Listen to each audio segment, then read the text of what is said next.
madaxweynaha jamhuuriyadda Soomaaliland mudane Muuse Biixi Cabdi waxa uu xafiiskiisa xarunta qasriga madaxtooyada Soomaaliland ku qaabilay wasiir ku-xigeenka arrimaha dibadda dalka Masar Mr Hamdi Zanad Luza oo booqasho ku yimid Soomaaliland kulanka ay wada qaateen madaxweynaha Soomaaliland mudane Muuse Biixi Cabdi iyo wasiir ku-xigeenka arrimaha dibadda dalka Masar ayaa waxa lagaga wada hadlay adkeynta xiriirka labada dal ee Soomaaliland iyo dalka Masar taariikhda facan weyn ee wadaagaan labada dal arrimaha ganacsiga iyo xoolaha kalluunka waxbarashada iyo isdhexgalka xiriirka labada shacbi sidoo kale waxa uu madaxweynaha Soomaaliland mudane Muuse Biixi Cabdi uga mahadnaqay dawladda Masar taageerada ay Soomaaliland siiso waxbarashada gaar ahaan dhinaca macallimiinta uga hagar baxday sidii arday Soomaaliland wax u bari lahaayeen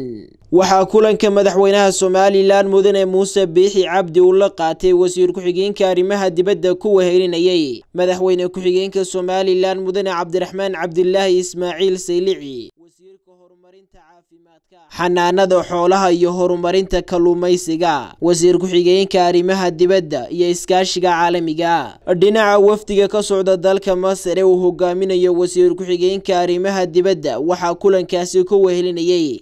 safiirka dalka aynu jaarka nahay u fadhiya dalka Masar ambassador Maxamed Naasir iyo kaaliyaha wasiirka arrimaha geeska ee dalkaasi Masar ambassador Maxamed Kariim Shariif waxayna wafdiga ka socda dalka Masar ku sugnaan doonaan Soomaaliland muddo maalmo ah oo ay booqasho ku tagi doonaan goobo muhiim ah oo ku yaala Soomaaliland Naasir Cabdilqaadir Cabdiwahaab Naasir Talasame Badda Cas 24 TV